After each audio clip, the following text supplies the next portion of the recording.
Welcome. My name is Keith Hodgson, Assistant Professor of Music Education at the University of the Arts in Philadelphia, and also Director of Education for Zeswitz Music in Reading, Pennsylvania. This podcast is supported and distributed by Zeswitz Music as part of its commitment to music education and the professional development and support of all music educators. Our topic for this episode is the return of in-person conferences. We actually recorded this before, live from Midwest was what it was supposed to be. But unfortunately, there was so much background noise of the exhibit area that we did this in, we were not able to salvage the recording. So this is actually take two of podcast episode 2. So we're not in the Windy City, but here on Zoom instead in January. So my special guests, two outstanding music educators that their districts and their students are just so fortunate to have. First of all, Mr. Gregg Eskin from Welsh Valley Middle School in the Lower Merion School District in Pennsylvania, and Ralph Jackson from Bridle Path Elementary School. And Ralph, you're at another elementary school too, right? Yeah, Bridle Path and Montgomery. Okay, wonderful. And then that's in the North Penn School District, also in Pennsylvania. So thanks for joining me, guys. And I'm so sorry we had to do this a second time, but you guys are so willing to re-record. So thank you. Why don't you give a little bit of introduction of yourself, a little bit of your background, and talk about your school and your students. Greg, you want to go first? Sure. Gregg Eskin. I teach in Lower Merion School District, a district that I attended from kindergarten through 12th grade, and then went to 13th grade at Temple University, and returned to the school district. I teach the bands, the orchestras, and the jazz band program. I'm a clarinet player, at least I started that way in 4th grade, and now I get to play every instrument just about every day, which is really fantastic. The program has grown over the years, and through the pandemic has taken a really big hit. We got shut down. We all got shut down last year, but the district did not schedule us quite the same as some of the other schools were able to do. So the program is really small, and it's kind of a rebuilding and re-energizing of the school and the school music program. Great. And Ralph? Greg, I didn't know that you actually went to Lower Merion and taught. That's awesome. I need to taught there. I teach in North Penn School District at 2 elementary schools. I teach kindergarten through 6th grade strings. We start them in kindergarten with Suzuki, and then kids that don't start in kindergarten start in 3rd grade. They have 2 lessons a week, and we have orchestras. And I've been there for about 22 years in North Penn. Great. So we all know how challenging it was for music educators over the last year and a half, as Greg was starting to allude to, during the pandemic. And certainly we are not out of it, and being thrown back into it in some cases with some virtual instruction this past week. But I wanted you to see if you would share some of how your music and teaching experiences have been when you were returning to ensemble performing this fall. Greg? Sure. So first of all, there was the concept of wearing masks and bell covers and stuff like that. I think my students were incredibly excited as me, to begin to come back to live instruction. My string players don't seem to have suffered as much. I think that there's a physicality and something to do with the use of air with my brass and wind players. They've really suffered. I've had kids come up to me and say, Mr. Eskin, I used to be really good. And I say, it's okay. The other thing is to consider is, and I put it to the parents like this, when you read a book and you put it down for about 3 or 4 months, and then you pick it back up and you start reading where you were, and you're like, maybe I ought to go back a couple pages, or maybe a couple chapters, or maybe even back to the beginning. So what I thought was going to be jumping right back in has become, let's head back to maybe way back in the books and start working our way forward. And where I might have said earlier, it's been a struggle, I think we've reached the point where they may have been before the pandemic started. So we're kind of on a push forward. They're really excited about hearing some new music And I can allude to some of what I heard at Midwest about the new composers that are really, really, really making some fantastic music for middle school bands and orchestras as well. But I feel like just about now we're starting to find our footing again, and it's becoming a little more comfortable. We'll see what happens in the next week as we start to disappear again. I love your positivity, and that's coming through. I can tell, and your students benefit from that. Ralph? When we first went out, I guess in March of 2020, my main goal was just to keep them playing, not to really try to keep advancing them. And I had to totally, everyone, well, not me, we all had to totally reshift, almost rebrand what we were doing, because it was in the middle of the school year. We were getting ready for our spring concert, so all of their music they were working on was orchestra arrangements, and that's not going to be very fun for a cello player to just sit there and play, like the tuba part basically on in band. So I just got music that was all where everybody played the melody, so that and just kind of more fun stuff to go. My goal was just to keep them playing. And then last year was what it was. This year we finally we're back in person like everybody else, and we finally were able to have our first orchestra rehearsals, and it was really fun. I mean, and just like Gregg said, we backed way up. So I just took the level all the way back to very, very basic beginner orchestra stuff, because the kids that were in my orchestra now had never even been in a concert before. So they really were beginner orchestra, even if they were sixth graders who should have had 3 years of experience. But they don't care. They didn't care. They were playing together. They sounded great. And now, just like Gregg said, we're ready to move on. We'll see how that goes now with Omicron. My first orchestra rehearsal is supposed to be next week. So hopefully we can have, the full group. We've been doing lessons, but the full group. So we'll see. That's great. All right, let's move on to our topic, which was Midwest and returning to in-person conferences. When we met, my question to you was right in the middle of Midwest, like, what are some of your highlights so far? But now, as Gregg alluded to before we started recording, you've actually had time to reflect. You've come home from Midwest and have had time to reflect on how everything you saw and how maybe re-energized you are, and you're actually back at school teaching this week. So share with our listeners Midwest highlights. Gregg? All right, no one go, Ralph? I'm going different order. I keep going first. Sure. First off, anyone who's never been to Midwest, I would absolutely encourage you to go. I don't have anything negative to say about it.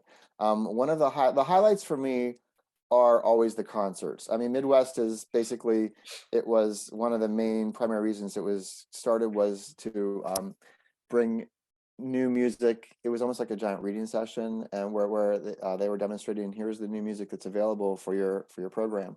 So that's still a huge part of it, is the performances, and it's super prestigious for a group to be invited to perform. So you're not just hearing new music or things that your groups can play, but you're also hearing it by like the best groups out there. So those are always inspirational to me, to see what teachers are doing with their kids from groups around the country. And then the sessions are always amazing also, because anyone, every composer who's writing right now, or 95 or more % of composers that are writing right now for school groups, they're there. So you can actually meet them, talk to them. It's an experience you don't get anywhere else. Gregg? Highlights. Okay, so I'll piggyback off of Ralph. If you've never been to Midwest, and I didn't go to my first Midwest till I was 30 years in teaching, and what a fool I was to not go to see some of the most amazing performances and meet the composers, and those are some highlights. Some of the highlights for me in terms of performances, I got to see a band, like a traditional British wind band that was all women. Blew me away. It was just incredible. I got to see the Texas A&M at Kingston trombone choir, like 24 trombones all in your face. It was amazing. To see some of the Texas bands in the middle school and the high school, the Dallas Winds, that was amazing. What also amazed me is most of those concerts with the younger bands, they played arrangements or compositions by composers that are still alive. and they were there in the audience. And after each performance, they would have the composer stand up. So you had a chance to like hear their composition and then go meet them right afterwards. In terms of the clinics, I went to a lot of clinics and there were some really good ones. One that really stuck in my head was called Tips and Tricks for Your Percussion Section. Because as a band director, if I'm not a percussionist, you always feel kind of guilty about not involving your percussionists in, and I use a lot of Ed Lisk stuff in the Circle of Force warm-ups and stuff like that. And one of the things they pointed out was the concept of pods. Rather than having your percussions running around to get to the snare drum or get to the triangle or get to the claves or get to the composers are writing parts that have maybe a snare drum and a triangle, or a snare drum or bass drum and crash cymbals, or crash cymbals and roll, and they put the parts together like that, so you can set them up in pods in the back of your band. And I thought that was something that I've really instituted already. Mhm. Great. I wanted to touch on a couple things that I was thinking about when you were talking, Ralph, when you were talking about the music that you hear there. One of the things that is special about Midwest is the percentage of music that I think everybody has to play. It's required, that has been written in the last year, like a certain percentage of it. And also that it's, you might be hearing a top Texas high school wind ensemble, but yet they're required to play a grade 1 piece. So no matter who the audience is, what level you teach, you can hear music that your band could play, like you pointed out, being played by great bands. But I think that's a very special thing about the programming of Midwest. And Gregg, as you were talking about the different bands that you heard and the experiences you heard, I was reminded that one of the things that I've most enjoyed about Midwest have been adult bands as well. There's always a community band. In fact, the Saturday morning concert, the final concert, is usually reserved for a community band, like San Jose Wind Symphony, the Cobb County Wind Symphony, the Virginia Winds, and so on and so forth. I've heard so many of them over the years, and they've been very special. And I think the reason I've been reflecting on why I think it's the experience that adults bring to music and musical performance. In the program, when they talk about that somebody's a software engineer or a scientist or a homemaker, or who, it doesn't matter what their job is, or lawyers or whatever, they're still playing, and they're playing music, but they also have a lifetime of experiences in and out of music that they bring to music. And kids don't have that yet, Right. And as educators, that's our goal, though, is to see those people that, okay, you're not going to be a musician, but you're a lawyer or a teacher or whatever, but you're still playing. So that is awesome to see that. So my next question was kind of the same. You touched on some of it, but what is why you attend Midwest? You talked about some of your highlights. Maybe you can go back. You've come, Gregg and Ralph have come different amount of times. We could talk about that, but why you and why you specifically came this past year? Were there reasons why you come to Midwest? Gregg? I've been there twice. I've been there 2 times. And the first time I was like a kid in a candy shop. I was the first one awake. I was just visiting everyone I could. I wanted to see what was happening around the world, really, because you see these Japanese bands, you see some of the Texas bands, and you see a lot of the Midwest orchestras, which was really, really, really eye-opening. Somewhere like Texas, where a band might have 4 directors and a whole staff of private teachers, and kids get private lessons. They have band every day. Somewhere like Japan, where it's a long range thing. It starts when you're very young, and you have this project that you work on for 3 years. I thought that was an amazing thing. And I guess the reason I go is to put some perspective on what we have. And I share that perspective with my students. I showed them some of the programs from some of the orchestras and bands, and also the approaches that a lot of different string teachers have, because having not come from a string background, but now 35 years later, being a little more of a string instructor and player, I get the sense that in different parts of the country, there's different approaches. Maybe it has to do with demographics or the way people approach things from an early childhood education standpoint. And I bring that back, and I go there because I bring something in terms of enthusiasm for myself and a little bit of vision of what's happening around the world and in other countries. And I call them band room kids, because you talk about the adults that are in bands. They were band room kids when they were, or orchestra room kids.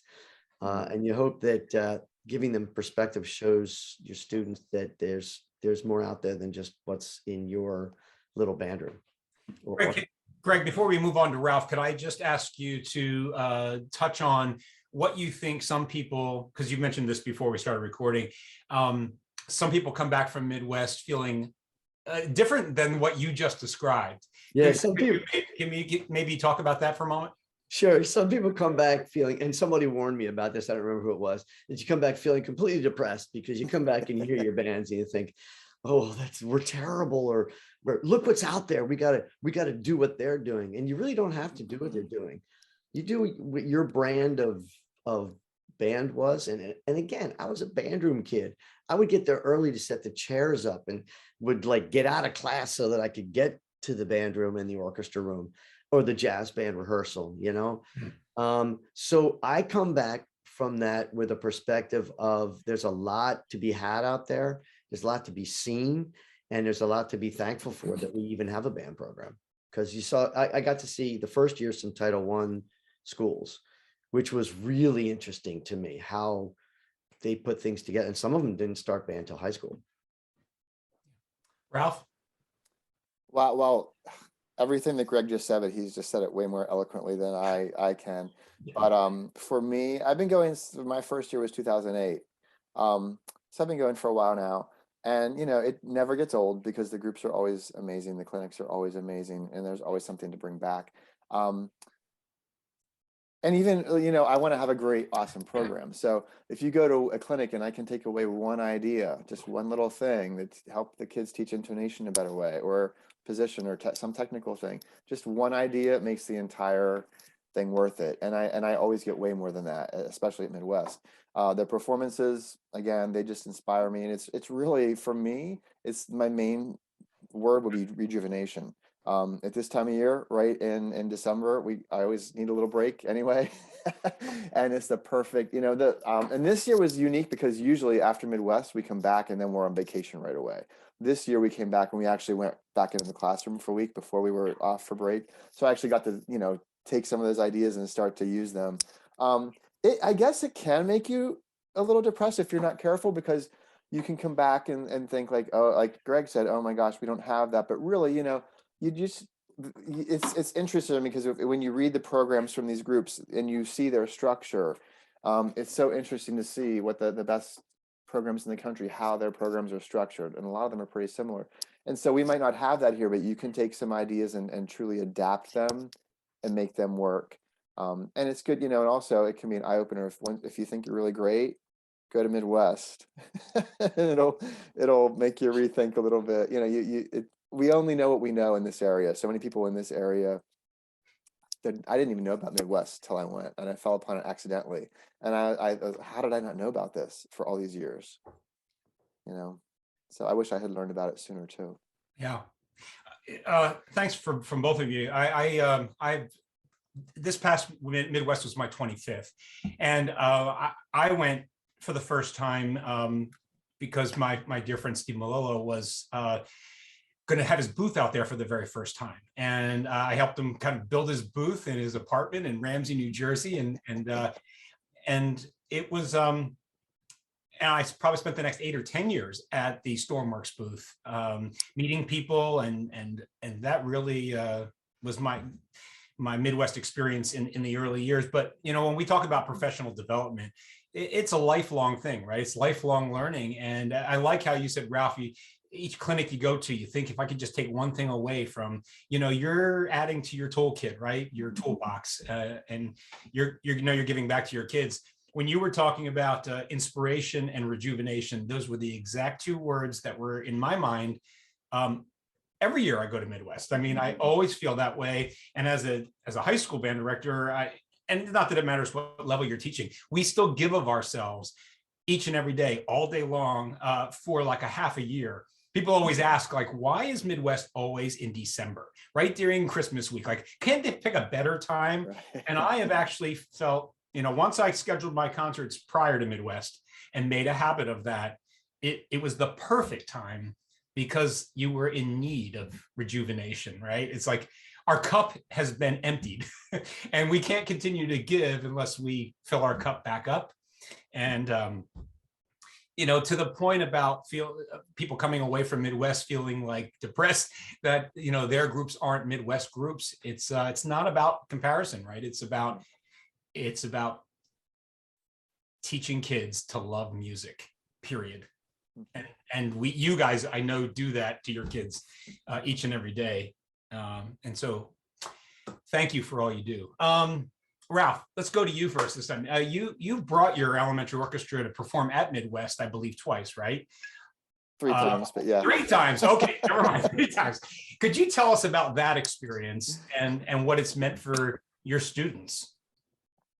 Well, so the first time was in 2008. So now those students are adults. So I thought it at the time, but it's been confirmed since those kids are now adults. That is something that they will remember for the rest of their lives.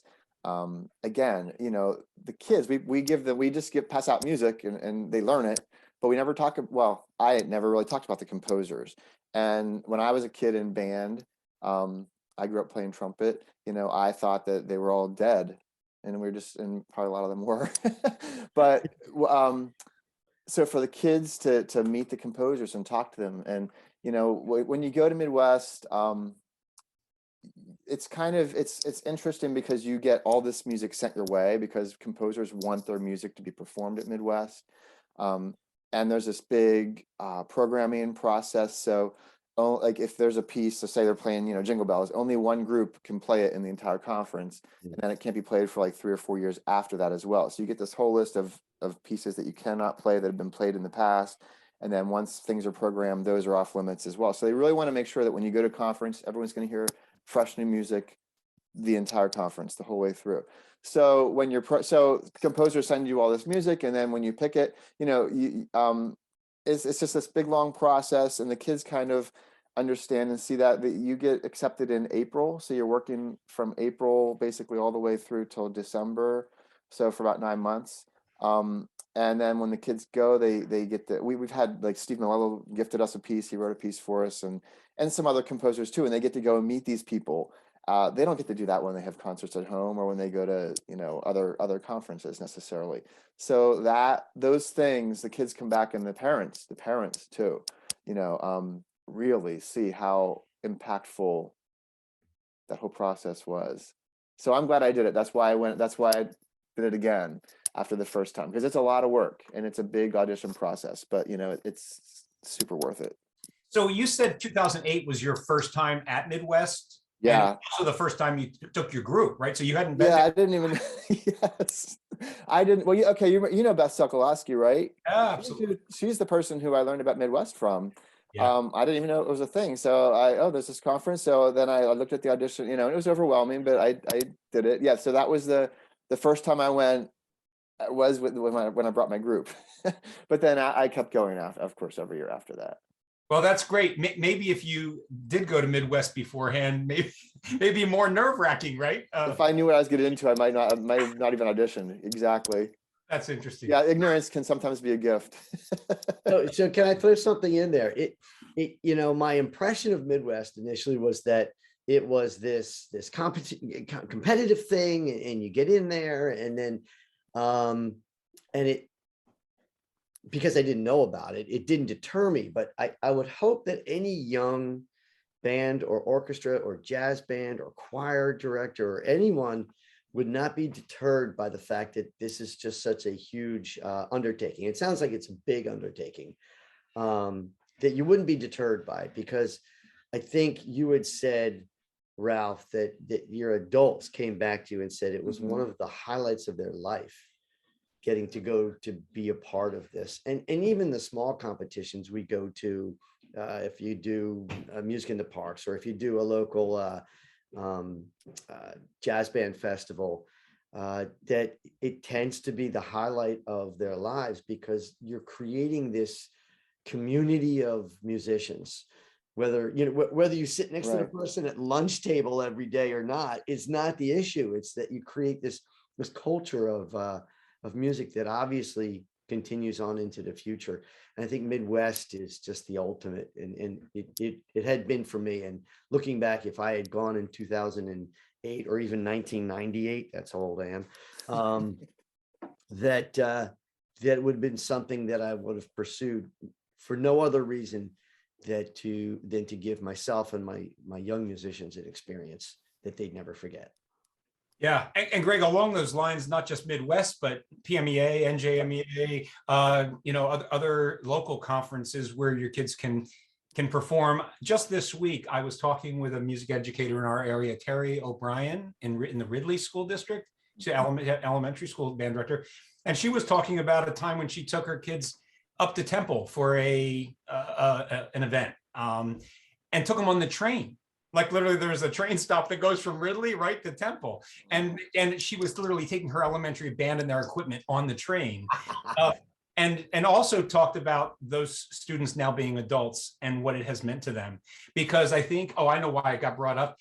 Some of them are music majors at Temple right now, and they actually posted on social media a picture of them, a picture from 5th grade, and said when it all began. And that was their teacher giving them that experience that started it all. Yeah, it doesn't have to be Midwest. You never know what little experiences you give them that are just going to spark, Yeah. Speaking of experiences, and since you were, Gregg, you talked about the all-women band that you saw at Midwest, and it made me think of the beginning of Key of She in your school. And you want to talk about any of that for a moment? So the Key of She began in Ballackinwood. I teach in Welsh Valley. Welsh Valley feeds Harriton High School, and Ballackinwood feeds Lower Merion. And Jenny Neff was in the school at the time as the director. And these two girls came up to her and said they'd had enough. They'd had enough of the all boys club that was jazz band.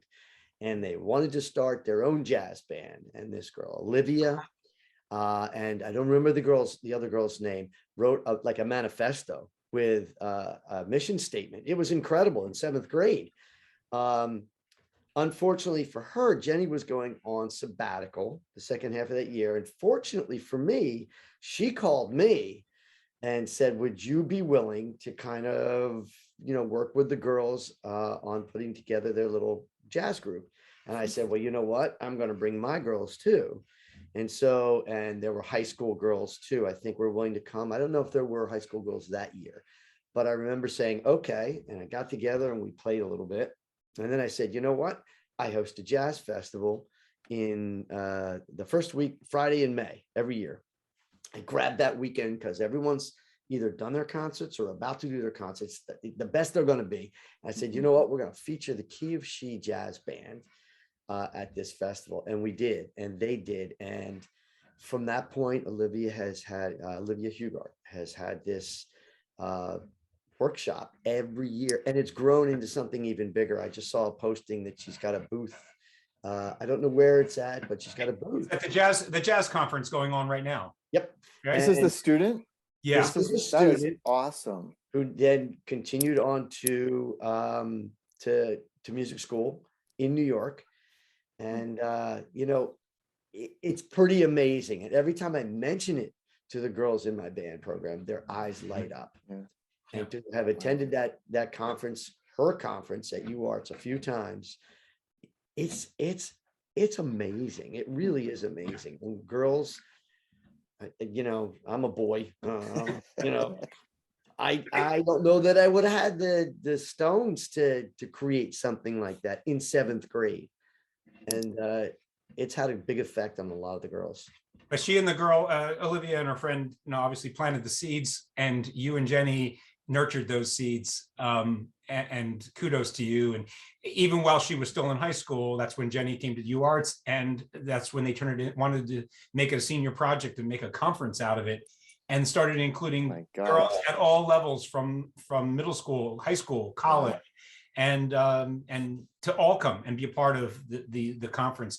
Again, she's at NYU, but still does this annually and wants this to be continue to be a lifelong project. Yeah, when I saw the social media thing of her having a booth at the Jazz Educators Conference, I was, well, I'm not surprised. Nothing will ever surprise me about her efforts. So congratulations. Wow. Well, so my last question was, we all know that teachers are not okay. Right? They continue to struggle in our profession. Many have left the profession early over the last year and a half, and many are still struggling to move on. As you reflect on all the things over the past two years, do you have some thoughts that you could share with your colleagues on that front? And you're both all right. You want to start, Ralph? Go ahead, Ralph. Yeah. In talking with my colleagues, yeah, I agree. People are super stressed. All teachers, not just music teachers, but I know when I talk with my music colleagues, what I hear so much is we're so behind, and you know, we are getting ready to do our concerts in the fall, and people were really like, oh, they're not going to sound good, and I just think we need to cut ourselves a break. You know, in my district at the elementary level, this is the first time we're even having groups. So just the fact that you're having these kids play together for the first time in 2 years is a lot. And again, like I said a little bit earlier, okay, so you might not be playing level whatever that you used to play, even if you're playing 0.5 pieces and they sound good at it, or they sound okay at it, and your goal is to sound good at it, that's okay. They're playing together, the kids are happy, the parents are going to be happy, and they were. So I think there's already so much put on us, but I think we put so much external weight on our shoulders as well. And I understand why, but at this time in particular, I think we just need to cut ourselves a break, and just keep pushing forward at the best we can. And it's all going to be okay. Yeah. Gregg, words of advice? Yeah, in terms of the how, like I'm an old person. The how is really a young person's game. They know how. And I've learned so much from the colleagues that I work with at Welsh Valley Middle School, and especially, believe it or not, the choral director.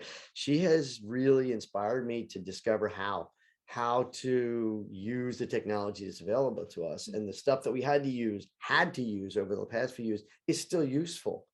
There's ways of using that. You know, I used to use class time to give tests and listen to scales and stuff, and you can have that submitted easily and watch it.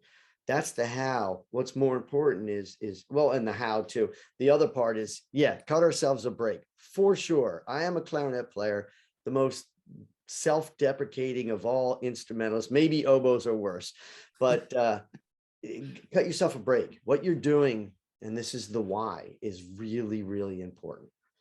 It's so important to them, and it's so important to you. That's why you're doing it. And you just have to find a way, or embrace exactly what it is that you're doing, because now's now. You know, there isn't then. My bands were, 72 pieces, and we had 2 tubas, and we played grade 3.5 music in middle school. That was then. This is now. What their experience is the only experience they know. And so it's really important, and it's good for your heart. It's good for your soul. You work hard so that you can make art, and the art inspires you to work hard. The why. It's so important. I'm so glad you touched on that. That's such a great way for us to close. I as you were talking, I was thinking about what I saw over the last 2 years, especially when March 2020 hit, was how the music community came together to help each other. There was so much on social media. There were so many companies that were giving things free subscriptions for things, of things that we needed. But I don't know how you feel, but prior to the pandemic, I saw music educators working in silos a lot. Their own programs, band and choir directors didn't talk to each other. Like band directors had egos that didn't allow themselves to talk to each other outside of their programs. I mean, I think that was rampant. And then we found ourselves needing each other and learning from each other and helping each other. And that has been inspiring to me. And it's been inspiring to my collegiate students and who have been struggling to observe and have student teaching placement experiences during this kind of time. To have them see the music community sharing in that way has been uplifting.